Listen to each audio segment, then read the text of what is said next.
These concept togethers that we built over the last week or so on passing guard of posture control, control of the hips, maintaining my posture while controlling his, getting up, getting the guard open, and then making sure we've got enough of our elbow knee connections to start limiting his connections like we talked about yesterday, right? So if I'm in guard, right, I need to be not leaning back, I want my balance good and square. We're coming in, we're going to start opening up. I don't want to control the wrist, I just want to control his, right underneath his ribs to keep him from sitting up on me. My elbows are in. All those things we're going to start combining into actual passing now, okay? So when we go into these games, you'll have a couple different sets of passes start throwing together. Okay? So what we talked about yesterday was if Dan wants to sweep me, what does he need? Connections, right? He needs to be able to isolate one of my arms, taking the table legs away, right? He needs a good knee shield, if get low on the scissor sweep.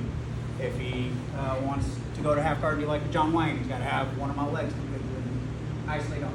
He needs connections.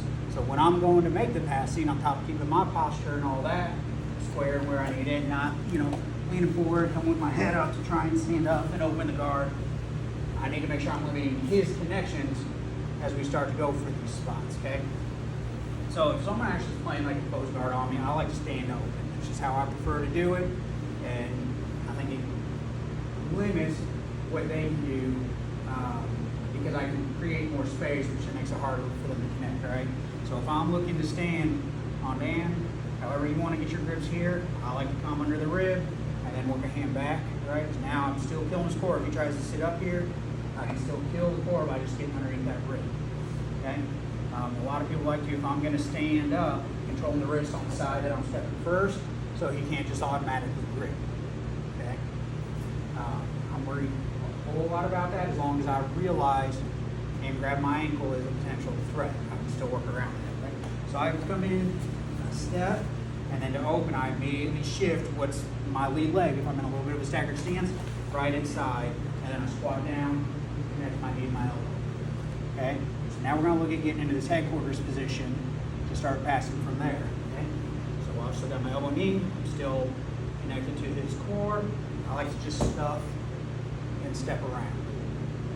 So now he doesn't really have anything. He can grab my ankle, he can throw, if he wants to grab the outside, right? If he gets that, that's an annoying tie to deal with, but that in and of itself doesn't do anything. Even if he throws a De La Hiva hook in there, as long as my foot's flat, I turn my toe out and I can clear that hook pretty easy, okay? So we're going to look at a series of different passes from here, okay?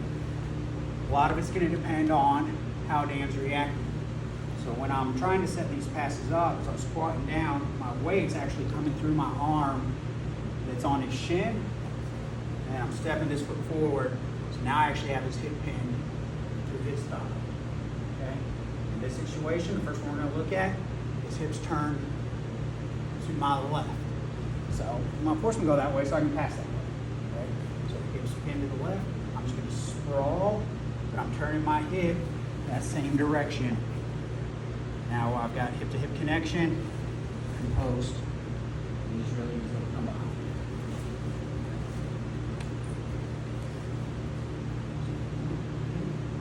Slide back, got good posture. As soon as I'm up, I bring that knee inside, connect my elbow to my knee, and I'm immediately looking stuff at his ankle, squaring my stance almost back up, still just a little bit staggered. Pressure's down through his ankle. Now it's coming through my hip. Notice I'm still not leaning real forward with my head. My head's not way up here, because now my weight's forward. If he elevates that leg, right, he can start coming there. We got leg entanglements, different things like that that he can get to. In squat stuff, pin the hip with my hip, hands can come out, sprawl, behind. Hand to block his knee to get behind. That's my two. We're going to build like 3 or 4 off of this section. Questions on that one? Yep, easy, Joe. Yeah.